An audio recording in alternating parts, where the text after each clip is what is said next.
राम राम दोस्तों, मेरी माताएं बहनें सभी को बाबा नीम करोली जी की अपार कृपा होगी सभी के ऊपर। यही मेरी मंगल प्रार्थना बाबा नीम करोली जी के चरणों में। आप सभी के घर परिवार में सभी कुशल मंगल होंगे, यही मैं प्रार्थना करता हूँ। मेरे महाप्रभु सबके कष्ट हरो, मेरे बाबा नीम करोली जी, मेरे श्री राम जी, मेरे हनुमान जी, हे मेरे परमेश्वर, मेरे कृष्ण भगवान जी, सबके संकट दूर करो। जो भी मेरा भाई मेरी माताएं बहनें सुन रहे हैं आपकी महिमा को, उसके तुरंत ही कष्ट हरो मेरे बाबा। जय बाबा नीम करोली महाराज की। दोस्तों और मेरी माताएं बहनें, आज मैं आपको एक बहुत ही महत्वपूर्ण पाठ है, महाशक्ति का आह्वान। हम महाशक्ति का आह्वान कैसे कर सकते हैं और कैसे हम पहचान सकते हैं कि क्या क्रिया होती है, ये मैं आपको एक पाठ है, संदेश है, उसमें बताता हूँ। सभी पूरा सुने। आपके भाई से कोई गलती हो तो उसे क्षमा कर देना। जय श्री राम, जय बाबा नीम करोली महाराज की। शुरू करते हैं। महाशक्ति का आह्वान। निरंतर क्रियाशीलता ही शक्ति है। संसार के प्रत्येक पदार्थ में किसी न किसी रूप में शक्ति का स्रोत छिपा हुआ है। वह शक्ति अपने समान एक विषम तत्वों के मेल से जागृत हो उठती है। आज हम विज्ञान के युग में जी रहे हैं। आज मनुष्य जड़ पदार्थों से शक्ति संचय करना सीख गया है। प्रकृति के बिखरे हुए पदार्थों को आंतरिक तत्वों के से मनुष्य परिचित हो गया है। तो फिर मनुष्यों में छिपी हुई जो शक्ति, मनुष्य में छिपी हुई जो शक्ति है, उसका भी संधान संभव है। मनुष्य और प्रकृति में इतना ही अंतर है कि प्राकृतिक शक्तियाँ बिखरी हुई होती हैं और मनुष्य में वे संतुलित रूप में एकत्र हो जाती हैं। अतः तत्वों का एकत्र हो जाना ही शक्ति है। विज्ञान की भांति धर्म ने भी क्रिया पर बल दिया है। उपासना, साधना, योग, पूजा आदि के अनुसंधानों द्वारा भाव को नियमित बनाकर उसे एक विशेष दिशा में प्रवाहित किया गया है। नदी का मार्ग जब निश्चित होता है तो मैदानों और गांवों के खेत में सींचे जाते हैं। नदी की धारा का अनियंत्रित होना बाढ़ और विनाश को लेकर आता है। इसीलिए धर्म ने नियमित नित्य क्रियाओं के रूप में हमारे प्रत्येक कार्य को व्यवस्थित किया है। जैसे मानव शरीर में शक्ति के निश्चित केंद्र होते हैं, समर्थ इंद्रियां होती हैं, मर्म स्थल होते हैं, वैसे ही धर्म और शास्त्र ने शक्ति केंद्रों का भी निरूपण किया है।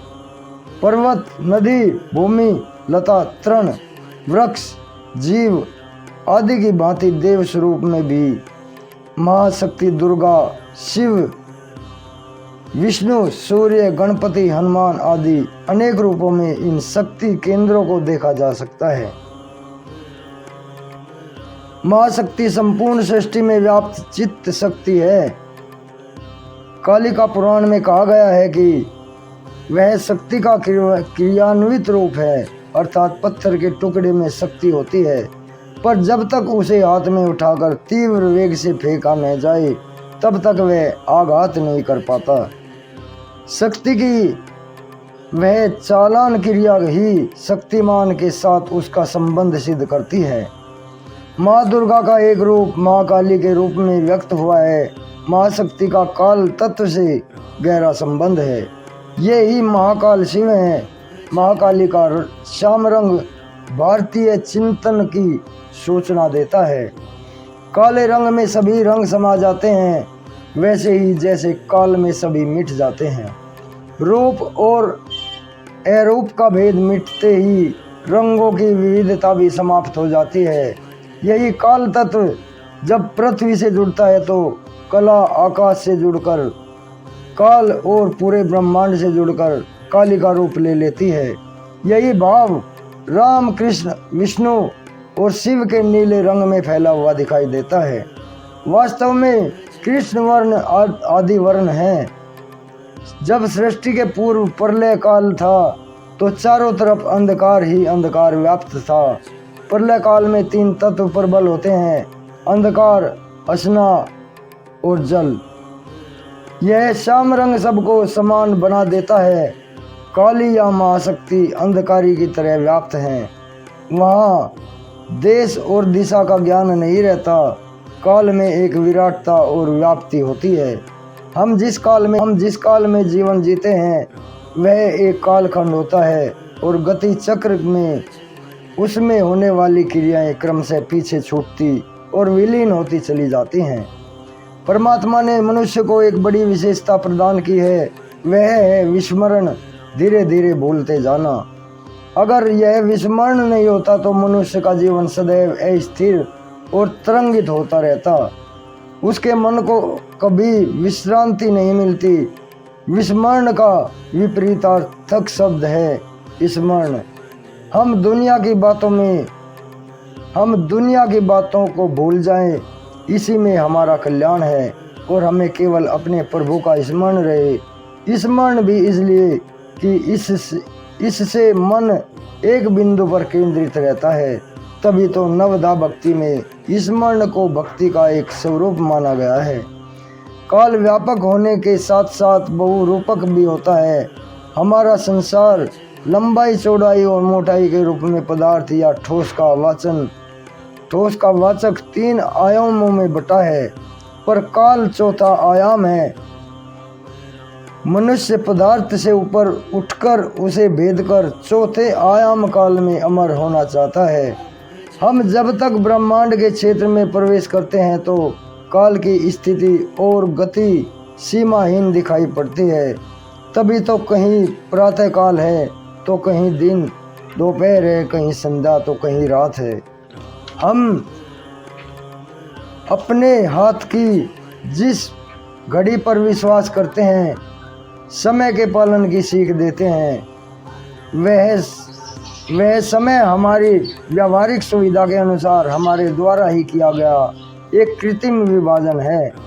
यह काल जैसे इतने रूपों में व्यक्त होता है, वैसे ही संत चित्त और आनंद की सम्मिलितता शक्ति अनेक रूपों में प्रकट होती है। उसे हम कभी पुरुष रूप में, कभी स्त्री, कभी बालक, कभी वामन, कभी विराट, कभी बिल्कुल विलक्षण तो कभी बिल्कुल अपने समान देखते हैं। हम जैसा चाहते हैं परमात्मा उसी रूप में हमें प्राप्त होता है। जैसे जल जिस पात्र में जाता है उसी का रूप धारण कर लेता है। घट में रखे जाने पर वह घटाकार हो जाता है, पर यह उसका वास्तविक परिचय नहीं होता। परमात्मा को भी मनुष्य ने यादृच्छिक रूप में देखा है, अर्थात अपनी इच्छा के अनुसार उसे सजाया, संवारा और निखारा है। अब यहाँ प्रश्न उठता है कि परमात्मा ने सृष्टि की रचना की है, उसने कामना की कि मैं एक से बहुत हो जाऊं। बहुत गहरी बात है मेरी माताएं बहनें। अब यहाँ प्रश्न उठता है कि परमात्मा ने सृष्टि की रचना की है, उसने सोचा है कि उसने कामना की है कि मैं एक से बहुत हो जाऊं। सभी धर्मों ने उस ईश्वर की महाशक्ति के जागरण का दिव्य अनुभव किया है। पृथ्वी इस काल का कला तत्व है। यूँ कहें कि यह प्रकृति का यह विश्व कला सामग्री है। यहाँ भांति भांति के रंग और बदलती हुई ऋतुएं हैं जो परिवर्तन के द्वारा मानव जीवन की नवीनता को सूचित करती रहती हैं। वे बताती हैं कि जन्म से लेकर मृत्यु तक की यह यात्रा रंगमयी है। उसमें निरंतर परिवर्तन ही उसे सुंदर बनाता है। इसका अर्थ हुआ कि कला जड़ता को तोड़ने का दूसरा नाम है। वह एक गतिमय अनुभव है। काव्य, चित्र, वास्तु, मूर्ति, छंद, नृत्य आदि सभी कलाएं हैं। सभी कलाएं प्रकृति के बदलते हुए तल छंद का परिचय देती हैं। कला के माध्यम से हम देखे हुए को फिर देखना चाहते हैं। यह दर्शन ही भक्ति के क्षेत्र में मूल्यवान हो जाता है। हम बार बार मंदिर जाते हैं, पूजा गृह में परमात्मा की उपासना करते हैं, उसे अनिमेष निहारते हैं। इस प्रकार दर्शन, मज्जन और पान ये सभी तृप्त होने की विधियां हैं। हमें रस तभी मिलता है तब जब उसका बार बार अनुभव हो, तभी तो विचारकों ने भक्ति को भी रस माना है। यह एक मनोवैज्ञानिक सत्य है कि एक ही वस्तु एक के लिए भयावह है और दूसरे के लिए सुखद होती है। श्रीमद् भागवत गीता के एक प्रसंग के अनुसार कृष्ण कंस के लिए भयावह हैं, पर ग्वाल बालों के लिए परम सखा है। और इसी प्रकार महाकाली का स्वरूप भी भय और आनंद का अद्भुत मिश्रण है। समस्त सृष्टि को अपने पद चाप से थर्राती हुई, अपने रुद्र रूप से व्यंग से समस्त भूगोल खगोल को प्रकंपित करती हुई महाकाली की लील जाने वाली महामुद्रा भक्तों के लिए अभयदायिनी प्रतीत होती है। उनके खड़खड़ाते हुए मुंडमाल और करवाल से चूती हुई दैत्य रक्त की धारा प्राणियों को निर्भय और निसंशय कर देती है। उसमें क्रोध और करुणा का, अग्नि और जल का, मृत्यु और जीवन का सनातन खेल चल रहा है। दोस्तों, ये महाशक्ति का आह्वान आपको कैसा लगा, आगे भी शेयर करें। महाशक्ति, हम उसका आह्वान, उसका दर्शन कैसे करें, ये इसमें बताया गया है। महाशक्ति कोई अलग नहीं है, महाशक्ति अपने अंदर है, जो सिमट कर हमारे अंदर है, उसे पहचानने की ज़रूरत है, इसमें बताया गया है। और हम जिस रूप में उस परमात्मा को पुकारते हैं वो उसी रूप में प्रकट होते हैं। ये सत्य है। अभी आज्ञा लेता हूँ। बाबा नीम करोली जी आपके ऊपर सदैव कृपा दृष्टि बनाए रखे, यही मेरी प्रार्थना है। जय राम जी की जय, बाबा नीम करोली महाराज जी की।